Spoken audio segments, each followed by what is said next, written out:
Welcome in case you're watching this on YouTube. I'm Dodo, I'm a League of Legends coach where we just lost against Geo in the finals of Coup de France.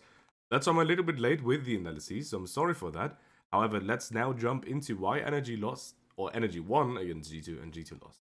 I'm kind of watching up with the streaming, as always doing these reviews live on stream of course. So I just had to restart it a little bit because I didn't check my audio. So we already see 2 bans, but I don't remember the drafts at least. So let's see where the draft goes. Let's see what NRG does. Oh, I remember. I think I remember a bit actually. Wasn't it the standard draft the game one? I'm not sure. Let's find it out together. Let's find out how NRG bested Europe's best. I'm not a caster, by the way. Okay, we see the start to the draft with Draven and Gellister by the side of NRG. So already taking out strong bottom picks by Hans Sommer. Makes sense. Right, nothing more to say then. Okay, makes sense against Hans. A lot of teams have been banning Kalista, and Kalista has been quite strong, also banned against Geo. So any sort of strong bot lane, you're scared of dominating you want to kind of take Kalista out. Draven, pretty similar thing, right? In case the enemy AD carries a Draven player. Orianna is a fairly often seen B1. It kind of changed Overworld's priority. So even other teams sometimes have prioritized Nico, like Geo did against us, for example. But I like the ban, and I used to do a lot as well, of course. Xayah ban is interesting. So Xayah ban kind of means that you're scared of them Xayah be wanting, and you not really having good options into it, and you of course not minding to like pick the right hand side. Which I think is fair to do, especially if you're more locked into an idea that you want to engage into the enemy team. However, you do need to be careful of... well, what do you need to be careful of? I'm wondering if there's too much...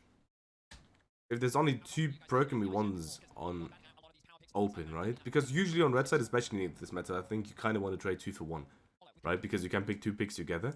So you kind of would like to have, like, if there's the idea of if there's the idea of draft that the best draft is the draft that has 2 broken OP picks, then of course on red side you'd like to secure yourself 2. What would I ban though? I'm a little bit out of what the teams play. So that is a little bit my bad, of course, right? But if we look at champions, there's still Rel, in case you're really interested into Rel. I think G2 previously was quite interested in Rel. You don't really have to do Xayah or Rakan as a pick away because they can't pick it together. I don't think it's that good together, right? But a lot of teams do. What else is there? There's some teams that still prioritize Talia, I think. There's still Renekton. If you ban Rumble, there's still some crazy... I wouldn't be too surprised if it's a team actually B1 Rumble. I'm not sure. I just realized my cam was in the way, so let's see where it's gonna go. Justana. Justana. So is this a mid lane B1? That is... Oh, this is a Nico B1 game, is it not? This is the Nico B1 game, I think. Elisa ban. So G2 is preparing for Rel. G2 is preparing for Rel. Was this the NRG Nico game? It is. Man, fuck Nico. Geo like won 2 games of us against us with Nico B1. Well, did they win 2 games? No, they won 1 game, I think, with Nico. Oh, it was 2. Man, I hate Nico. Fuck the champ. It wasn't the problem in the game, right? But Nico, like, some teams have very high priority on it, especially like if you're like a lower level primary team. I think just picking up Nico for yourself is really, really good. Champion fairly easy to play, has insane team fighting potential, scales pretty down well, right? Really good champion to go for, especially if Orianna is banned. However, there's some players that actually like playing Nico into Orianna and see that as a trade.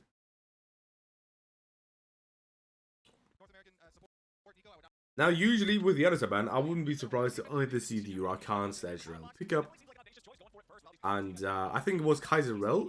Now, okay, now the draft slowly comes back to me. Yeah, okay. I didn't watch the games too much, but of course, if you're like a coach in the EU bubble, you're gonna notice when someone beats G2 2-0. I think it was Kaiser Rel. Okay, so what is the problem with Kaiser Rel? Kaiser Rel, in a way, does lock you quite to a hard engaged draft. I don't think it gigalocks you, So in case they go really, really defensively, you can still adapt. However, if they take a little bit like versatile champions that can go into very defensively but aren't that yet, then I think this R1 or 2 can be quite scary. Like when we prepped, or when I prepped against the Geo, this was one of the things I thought about very, very carefully as well. Because if they went for it, I would have just locked a very defensive B2, B3, right? So honestly, because it's Kaiser, right? If Rakan, for example, is banned already, you could probably just cock more prom if you're a team that plays it, right? If Kallister's open, you could go for, of course, Kallister, right? But if she's banned, you can still go for Aphelios even. Aphelios Renata can be fairly strong. There's a lot of things you can do against Kaiser Rel, and with Kaiser as a champion that isn't as good with enchanters, you're already in a very weird sort of position. So then you kind of have to think about going for poke. Then you kind of have to go like, well, you don't really have to go Rel support, right? But not the easiest and not the best anymore after all of the Kaiser AP nerfs. Kaiser's strongest theme is definitely Engage and the AD build. Was it his Senna here already? I don't know if it was. Okay, Sante. Alright, so already going fairly defensively.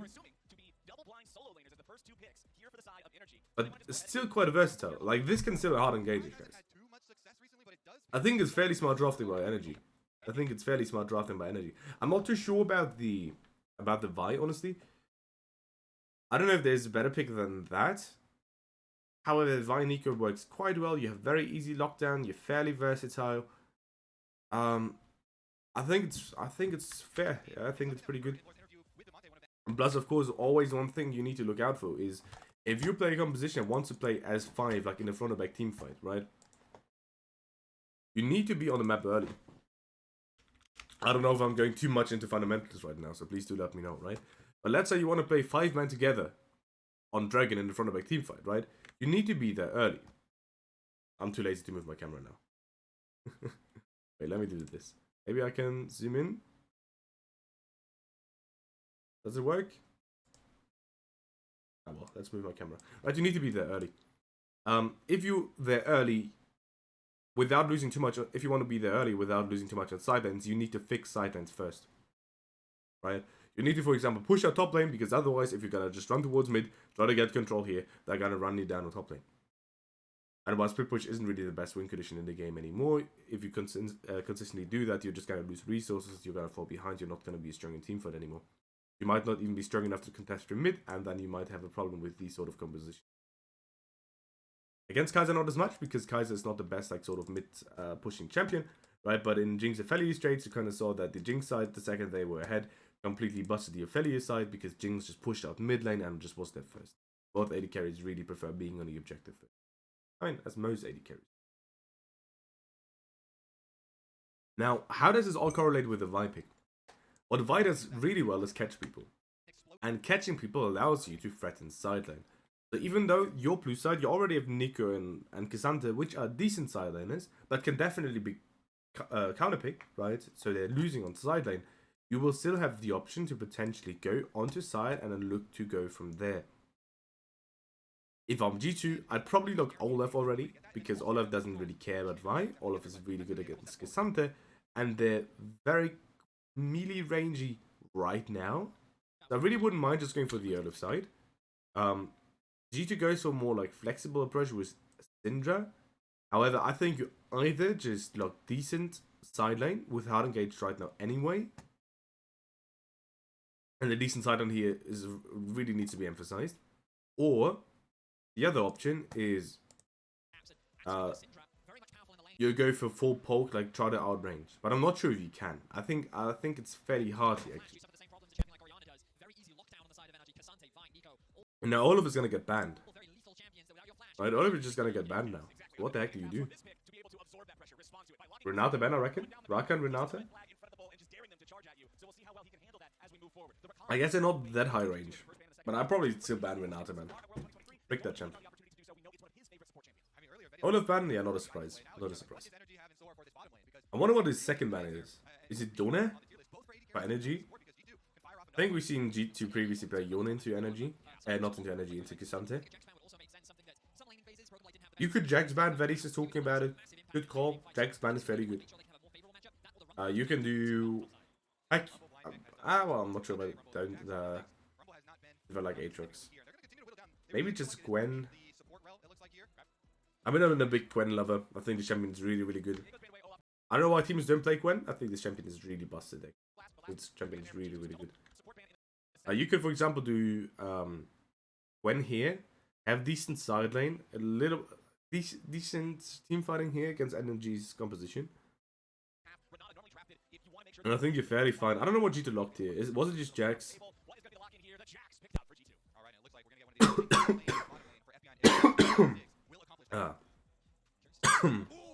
And then this was the Zenith top game. And now what the heck do you do as G2? I don't know if they weren't prepared. Also, oh, my voice, holy shit. If only I could cut those YouTube videos. I don't know if G2 is prepared against the Senate composition.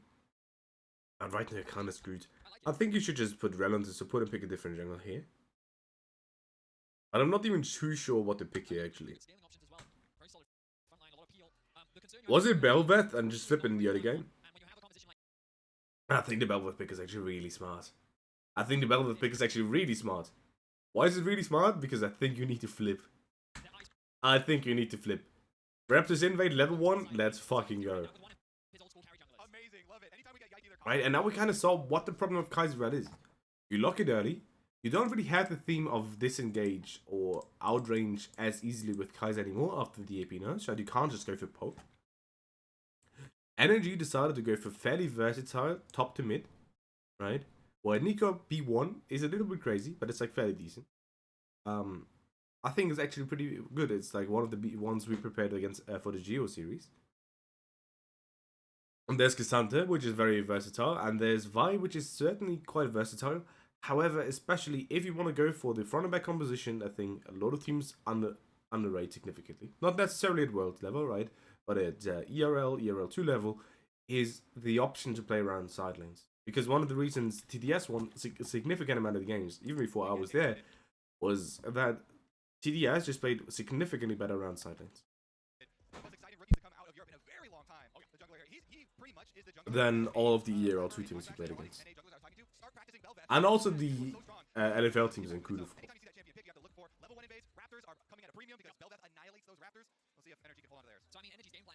Well, I'm not going to flame any team because they might not have taken it fully seriously, right? But we did 3-0 Solari and we did 3-0 Vitality P. Which is still something that shouldn't really happen for a team that just promotes. Alright, does anyone in chat have any questions?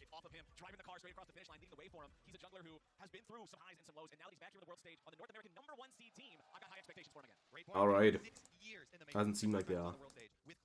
Okay, let's jump into the game. So how the heck does this game look? If I'm G2, I'd think, well, my draft is a little bit doomed. I need two things.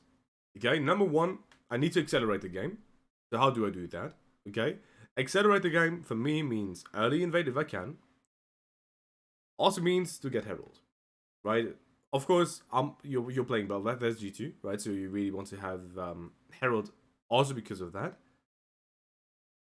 But one thing you also need to look out for is that Herald does give you the option to open the map more easily. It does give you the option to accelerate your gold significantly. And G2 is a team that significantly plays around gold, as we've already previously seen in the other reviews. Right? G2 really likes their gold. G2 plays really, really hard around this spikes, especially also like the Herald usage. But we've seen G2 Herald specifically to get to a specific item breakoff. And of course, G2 lost, right? Which is quite sad. However, this doesn't stop me from fanboying G2.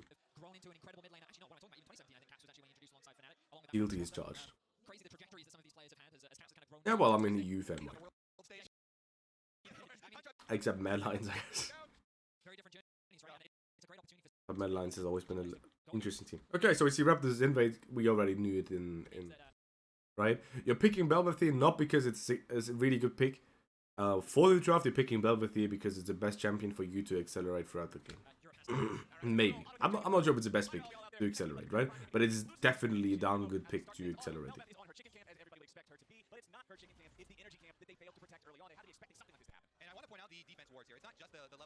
You're doing Rapper Fear. So there's a thing I don't like, by the way, and that is, I don't think, like, if I think I kind of remember this part, actually. Maybe I saw a little bit of the game.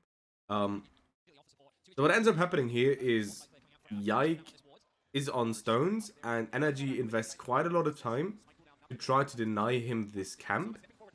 And he doesn't end up getting level 3 because of it, so it was like fairly decent, but he gets it in the minion here. So it's not too bad, right? I usually don't like it that much, though, because I think a lot of times it's not as easy to play this out that well. So what I really prefer most of the time, if you're going for this sort of Raptors Red Invade, is to just take double camp, cross, take your Raptors, and then look to play from here. Where I think this is the best way to accelerate yourself very, very hard in the jungle in terms of clearing efficiency. That way you take another camp, so that is fairly nice. But this also opens you up to getting invaded afterwards. And if you get invaded afterwards, your camp sequencing is not as easy to really pull off. Right, so it's harder to fully accelerate. Whereas if you do Raptors, or like Raptors Red into mid, into your Raptors, into clearing down, for example, it's really easy to sequence like all of your camps. So what Contractz does here actually is fairly good. It's a little bit deep, but the idea to invade Raptors here is fairly good.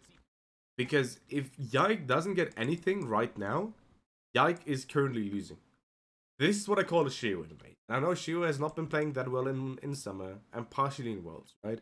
But one thing Shio has been insane at, in my opinion, mostly throughout the year, but especially in spring, is making the enemy jungle useless, and that is what's happening to Yike right now. Why? Because right now, Yike is falling behind. Why is Yike falling behind? Well, he gets the invade, right? But he's not significantly ahead in terms of CS. Now, what does that mean?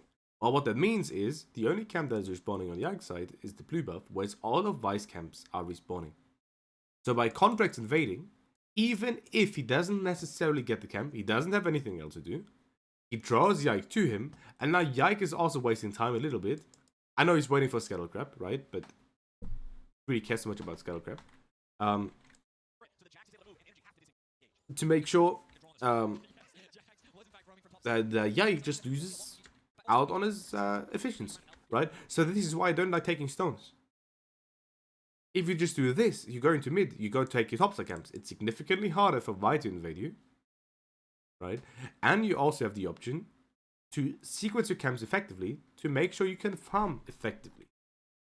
Now, all of your camps are still up, still waiting to respawn, and unless you get the invade timer on Raptors, which you're not gonna get because NRG spot lane has a push out, right, so they can roam and defend, you're not gonna be in a good position.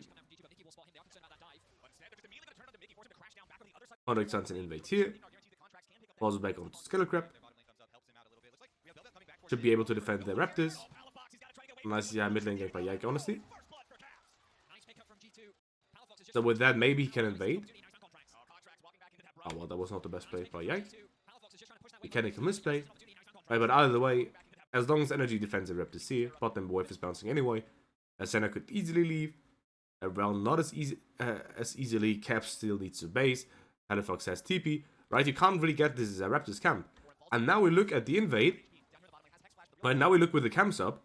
And now we look at what level the camps are, with all of NRG's camps, of course, already respawning on high level. And you're going to tell me that Yike is ahead? Yike is behind. Yike invaded, and Yike is actually behind now. Unless he is able to secure himself the camps, but he's not. So now you should potentially even look for a play on the bot, but you can't really find it. And now you run all the way to your wolves. Your camps respawn so weird. And now your bot lane dies. The game is doomed. The game is legitimately doomed. The game is already in a horrible state. This is why I hate the Stones Invade. Not even that you get like zone off, but because the camp sequencing sucks afterwards. Enemy jungle is completely jobless. He's just gonna run around and just try to make sure you need to answer. Heck, it might even be better to just give him the raptor so you can sequence your camps. Because now you're behind. You're legitimately behind after an invade. Isn't that interesting? A good gank here by Yike. Really base here. Really good exhaust by Ignar. I mean, it's not that hard to exhaust the Kaiser Q, but still a good exhaust. Exhausting Kaiser reduces their damage by a huge amount, of course. And if we look at camps, it looks like Yike is one camp ahead.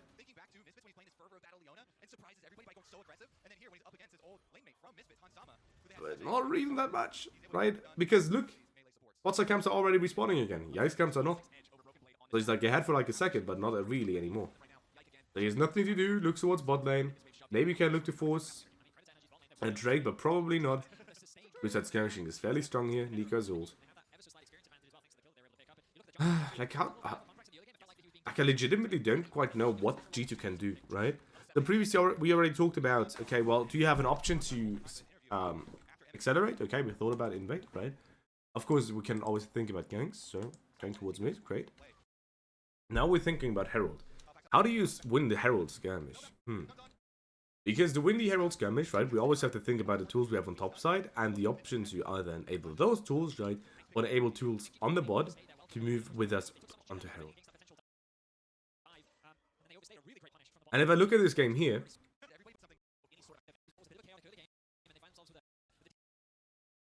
I'm looking at top lane, not really in the best state. I'm looking at Nika with ult. I'm looking at Vi with ult, so a lot of lockdown. And I'm looking at a bot lane that doesn't really have prio. Can he even go for a Herald here unless he chooses mid lane? Right, so they're trying to choose Palafox. I actually really like it, but it doesn't work out. Alright, close. I'm sorry, I'm a bit sick. Yep. And honestly, guys, you could flame GT for this play, right? But then again, what else are they gonna go? What else are they gonna do? Like, if they don't cheese mid lane on this rel roam timer, you will lose a lot in bot. You're gonna probably lose Herald, or it's at least gonna be delayed significantly. And you're just gonna bleed out. G2 needs to go for this gank here. They need to. But this is based, number one, on, in my opinion, pretty big draft disadvantage. And number two, based on how Yike played out the again. Stones invade. I hate it, man. I hate. Stop taking stones, man. Like, legitimately stop taking stones. It sets you behind. Taking stones sets you behind.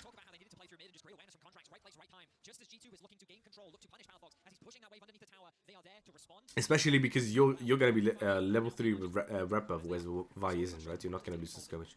Or you're gonna be level 2 on mid lane. But that doesn't really make a difference.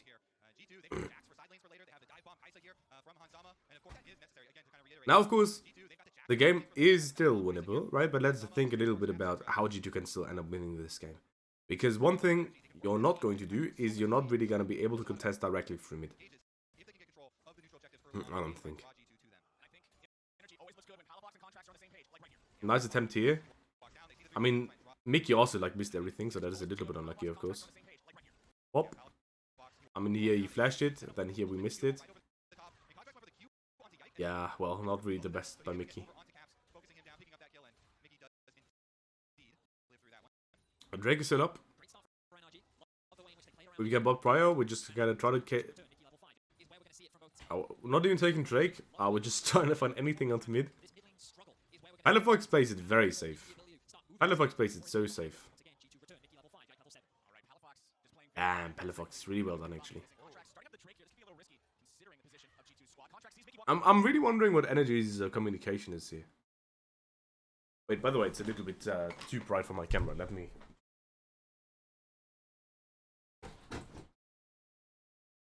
I hope it's a bit better now. I really wonder what the communication is here by the side of NRG. Of how they understand the game, or like G2's win condition. Because if I'm NRG's coach, like the number one thing I want my players, it's a little bit cold. I want my players to understand is the only way G2 wins from this spot is if they Giga cheese you. Or if they Giga win side lane, but even then, like, it's not that easy. Not against Gesandte. Yep, we're still trying to get plays onto bot, not that easy. And then again, right, let's say you want to get Jax into the game to play through side lane. Wait, why is my camera quality so bad? I hope it refocuses. I hope it's better now. Or it might just be Twitch. Maybe my camera quality is fine. Yeah, it doesn't look that good though. Are you really gonna gank Gesandte? Like, it's not that easy. Like, it's really not that easy.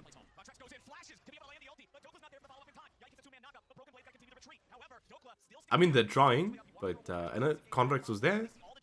And Contractz is playing really good. Contractz is playing really good.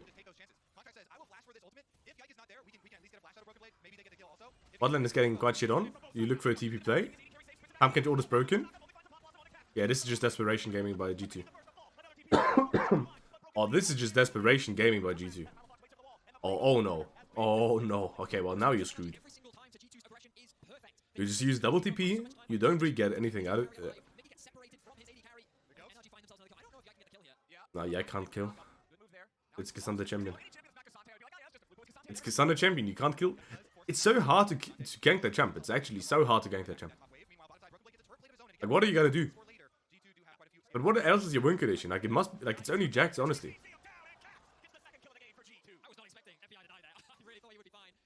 I guess late game, of course, you still have tools, right? But Syndra team fighting this game, not that easy. Kai'Sa team fighting that game, not that easy. Going AP Kai'Sa from like a not winning lane game state, really, really hard as well. So you go AD Kai'Sa. What are you gonna do? Like, legitimately, what are you gonna do? I guess you can play hybrid later, but it's so rough. NRG even just opens towards side, like, they don't even care. They just play the fuck Jax. I really like it. Really nice. And this is, by the way, what we talked about when we said you really want to have a tool to play onto side lane with. And if you don't have laners that play well onto side lane, oh, well, Nico's fine, of course, and Cassandra's fine. But if you don't really have winning sides, which you don't have if you just blind pick your solo lanes, then having a jungle that can help you play around sides like Vi is really, really good. And it seems like it really, really is. I mean, now you just get shit stomped. I mean, G2 is just getting shit stomped here. So now we get really into the mindset of, well, the game is looking pretty... Why is my camera quality so weird? Like, it looks so dark and white and grey. It looks like depression mode. My camera is depressed, I think. Anyway. From G2's position, now you actually have to... Now you actually really, really, really require to just get good catches. Now you pray for Nash steal. Now you pray for shutdowns. Now you pray for Elder, honestly. The Mikyx opening towards side. It's so hard. The entire team just opens to side or what? And on...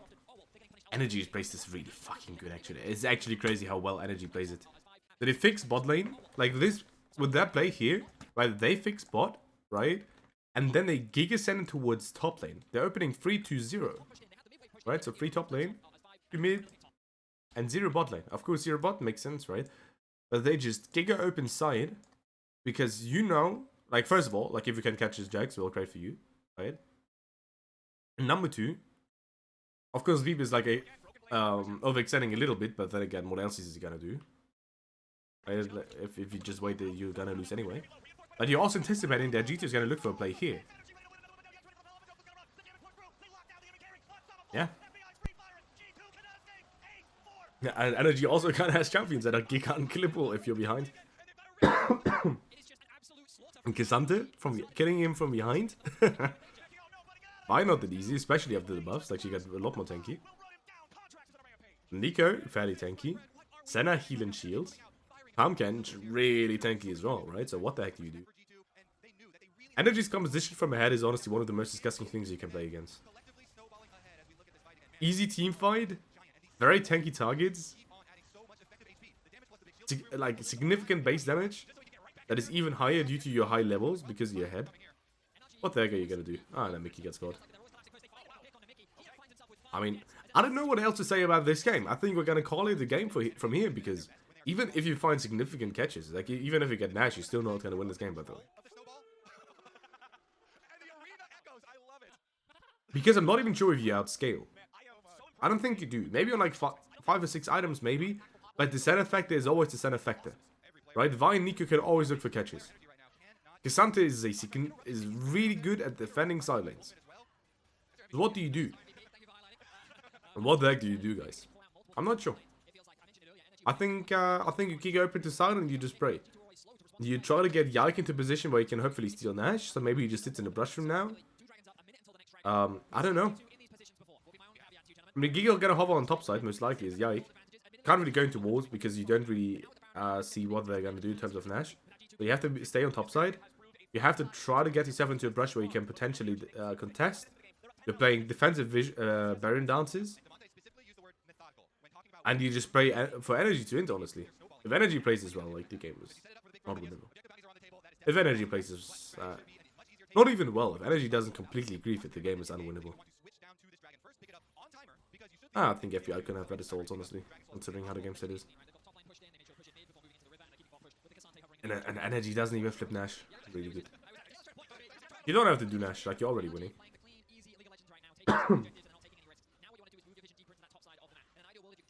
Of course, like, as a EU fan, it hurts to see G2, like, play bad, / get dominated by an 18.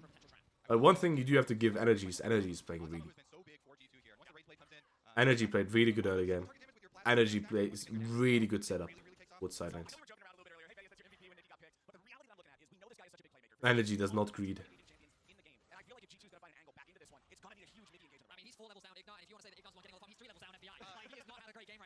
Sure, if he can find a good engage, it could be massive, but again, Ignar has so many tools to mitigate a lot of those engages. I think that, like, it's going to be on NRG to lose this game, more so than G2 to win. Excuse me, I believe that is Ignar, that is no longer Ignar, with a 4-level lead. Oh boy, Contractz waiting around in the brush. Oh, Contractz did not see that getting warded, I think. I think he FK'd away. I think he FK'd away, didn't he?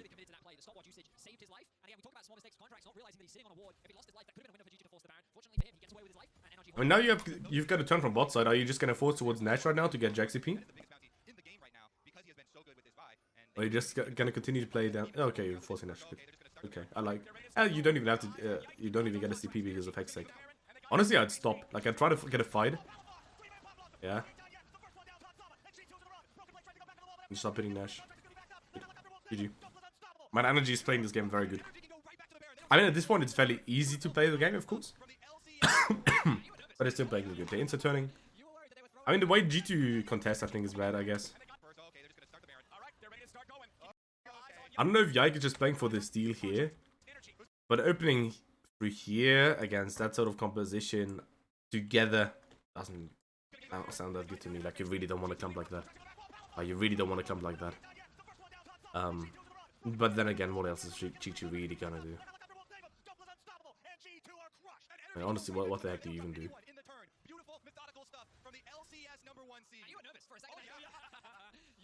Yeah, I mean, this is just GG.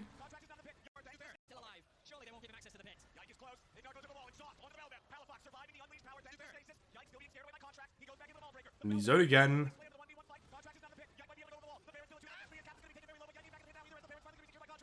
Play out. We play out.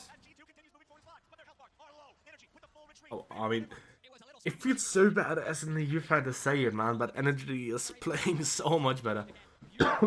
Of course, here, at this point, like, what is G2 gonna do? You're way too far behind. Energy has a significant combat advantage. But in terms of early game, pretty good. In terms of how they just open side lane, make sure Jax is a non-factor in this game, making sure they are able to set up onto objective easily. Really good. Really, really good. Understanding your biggest weakness here is if they catch you in side lane. That's the only thing they can do. They're not going to catch Sanatam Kench on mid lane here. Not with their sort of composition. So we open to side, let Nico push out, move back towards the objective. I mean, what else do you say? Like, what? Like, how should you play this any better? And you could, of course, the rotations can probably be like a bit more smooth and maybe faster, but do they even need to be? Like, it's just really good basic League of Legends by NRG. Well, that's what I say, and then like you sort of get caught, but it doesn't really matter, does it? G2 just basically use all of their resources. You've got Hextech Soul.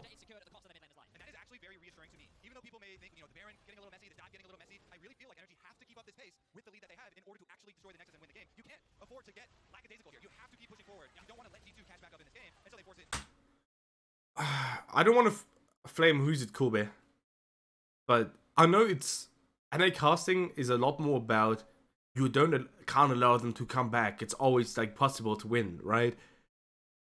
How is G2 gonna catch up? Like, of course, you can argue that your composition is not that easy to finish with as NRG. You can argue that, but Senna is scaling. Senna is scaling well. Now, one thing you should argue, by the way, is, of course, if you're playing Senna at one point, you should just sell your support. Island Tom can just buy one himself. Senna could open more with their jungle, potentially, to get even more souls, right? Because 114 souls at minute 29 is not enough.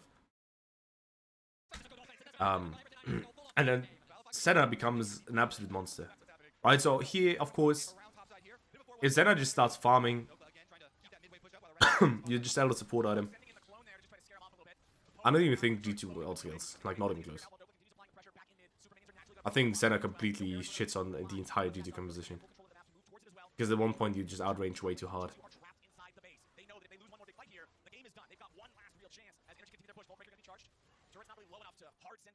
And while it's not easy for you to finish as NRG, you can always still wait. Right, you can always still wait. It's on G2 to find a fight, because you're just gonna fall back onto the objective and then you're gonna finish afterwards. You're just gonna take Nash, you're just gonna take out, and then you're gonna win, right? Alright, fairly long review for a pretty big stomp like NRG had in this specific game, okay? Overall, what can we learn from this game? First of all, Kaiserel, I think, is a fairly greedy B1, R1, R2, especially if they already share a champion that can go back into sort of a front or back style like Nico. Number 2, if you decide to go for an early game snowballing sort of composition, right, and you want to make sure you start snowballing the game, unless you have very easy gankable lanes, which you don't really have this game, right, you should funnel gold into Belveth, right? So you go for a Belveth sort of level 1, right, you go for the invade, good. However, the Stone's invade is nearly always, unless you can dive, a huge bait. And you can rarely dive because enemy's jungle is most of the time just going to come to you. Because what ends up happening is it actually sets you even to behind if you invade, in case enemy jungle has decent lane states. And enemy jungle doesn't. You're not going to be able to get your camps on a respawn timer. They're not going to be able to cycle your camps effectively, so you can continuously effectively farm, right? Which I think is really important to accelerate yourself as a jungle. Because after the invade, I'd really like Yike to just play for himself, of course allow your bot lane to reset, but they should be able to anyway. Cycle your camps effectively, farm yourself up, because if you're really strong for a topside skirmish, and you're able to actually impact topside, then maybe you're able to get the Herald, and if you're able to get the Herald, maybe you're in a position to actually win this game. Because one thing G2 understands, however didn't really play well enough towards in this specific game, is you're on a timer. You need to be fast, right? Your bot lane is losing. You really need to understand, like, if you pick a Belveth here, you allow Belveth to play. You don't play for bot lane here. You allow Belveth to accelerate. And then utilize that lead and put it into your teammates later on. And later on, of course, like means minute 10, right? So not a late game, of course. But anyway. In case you watched this video up until this point, I hope you enjoyed it. I'm a little bit washed up in terms of review, and even though I said I'm gonna review daily, I'm very sorry that I didn't. The preparation has been quite stressful. And the loss also has been a bit sad, of course. I'm a little bit behind, but I'm gonna make sure I catch up. I'm not gonna, of course, upload everything to YouTube. Most of the time it's gonna be G2 because you guys watch it a lot more, so it's more like nice for me to upload and stuff.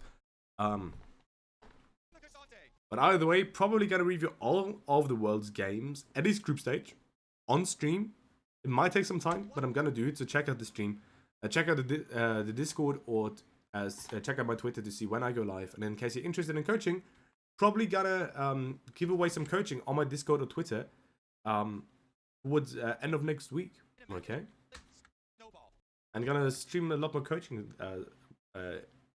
in a bit as well, right? So especially if I don't get a team, hey. But it should hopefully be fun, okay? Hope you enjoyed the review. I hope to see you guys in another review. As always, live on stream, so check that out. And if you have any questions, please do let me know, okay? Have a nice day. See you guys.